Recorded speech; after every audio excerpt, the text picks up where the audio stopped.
Happy Friday, team. And more importantly, happy Veterans Day. Tomorrow is Veterans Day. And I just want to say a very sincere thanks to all those wonderful men and women, both past, present, and potentially future as well, for making this the greatest country in the world. No matter how messed up they get here in the United States, we are still the best by far. There's no place on earth I'd rather be than be in the United States. So with all that said, thank you guys to the men and women that have served this country. And thank you for making this just an amazing place to talk about mortgage interest rates. So along those lines, again, guys, thank you so much. I truly mean it. My dad is a veteran. I have a number of employees who are married to veterans, some active, some inactive, some brothers, sisters, and all that other stuff, man. We got them all. So just thank you to all who do that. So mortgage rates, guys, it's actually not been a great week. It's not been a bad week. They're still hovering in that mid sevens. And remember, this is with some form of points associated with them, but it's no longer an 8. So 7.55. You guys can see, remember, red is bad. Green is good. Last week was a great week. Red, not so much. It is what it is at this point. We're still hovering here in this little trading range. We'll see where we go over the few weeks.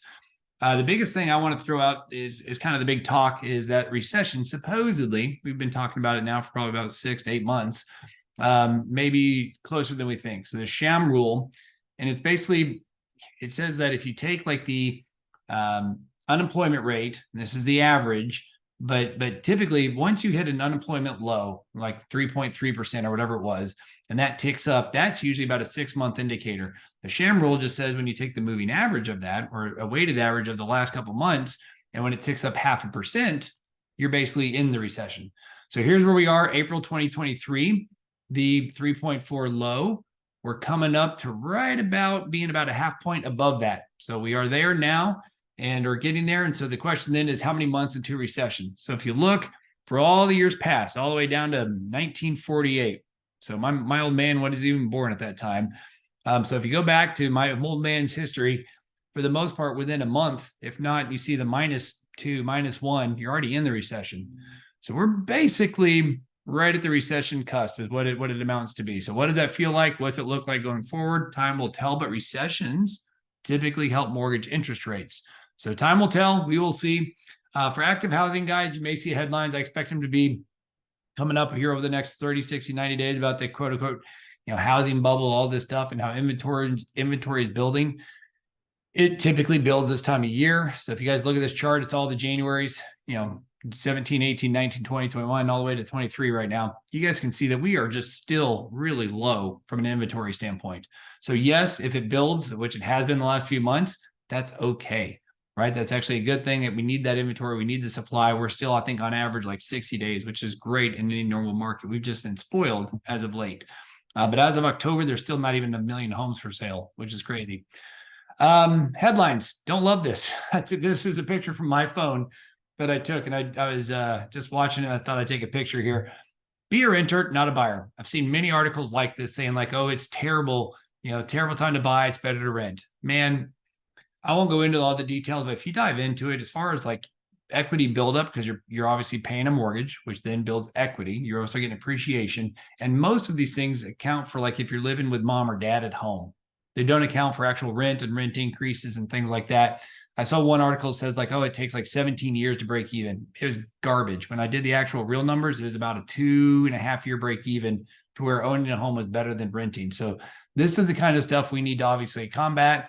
It's hard because we're just one person. Everybody thinks you're self-serving. If you're a real estate professional or builder, whoever watching this, like, oh, you're just saying that to get me to buy a home. Well, yes, I mean, it's just, I understand this tough, but there's the headline. So what do you say?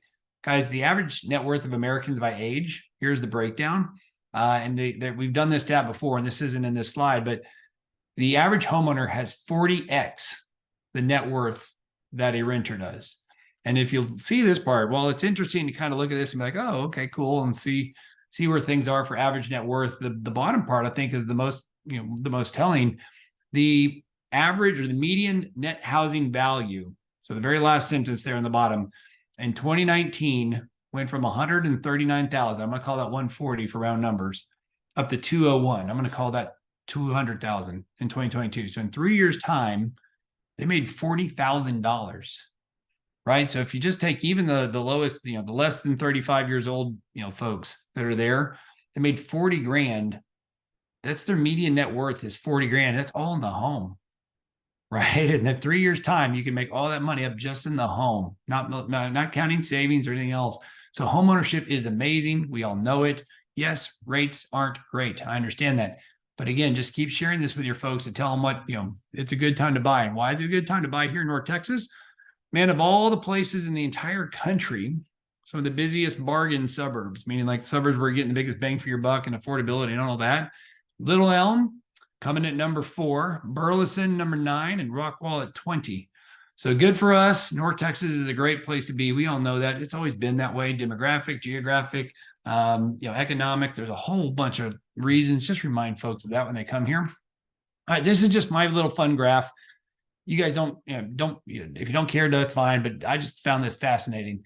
So the Russell Index, kind of like you've heard of the S&P 500, the Dow Jones, all that stuff. The Russell Index is taking like the smaller companies, and it's just an index of 2,000 of them that says these small cap companies are in here. The black line is the average path, and it's kind of a confusing graph, so I won't go too far into it, but it just shows what happens when a bear market bottom occurs. And after the bear market bottom occurs, the average return, which I thought was mind-blowing, is 74% on average. I was like, that's insane. That's from the past 45 years.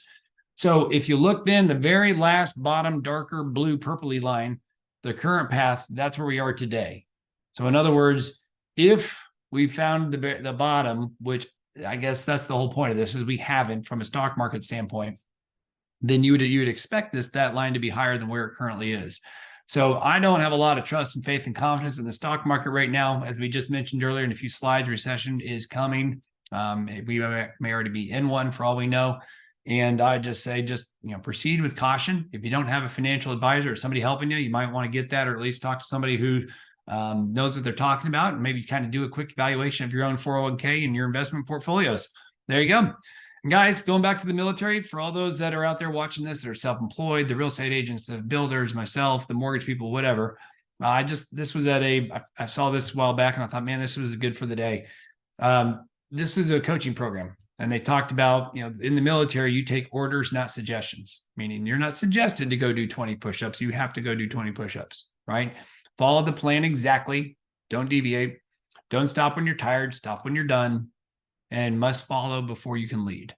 So in all those things, I thought, man, that was really great. So if you guys don't have a coaching program or mentor or anybody of that nature pushing you, I highly recommend it. I have multiple, believe it or not. And it's absolutely true. Follow the plan. I mean, at the end of the day, make your calls, see your people eyeball to eyeball, and go deep on relationships. But at the end of the day, guys, these are really good rules to follow, military or not. So again, thank you to all our military personnel. We love you guys. Get social with us. You can do a little QR code, all that fun stuff. You guys know what to do, but look up Mortgage Mark. And as always, when you think mortgage, think Mark. Have a great weekend. Happy Veterans Day.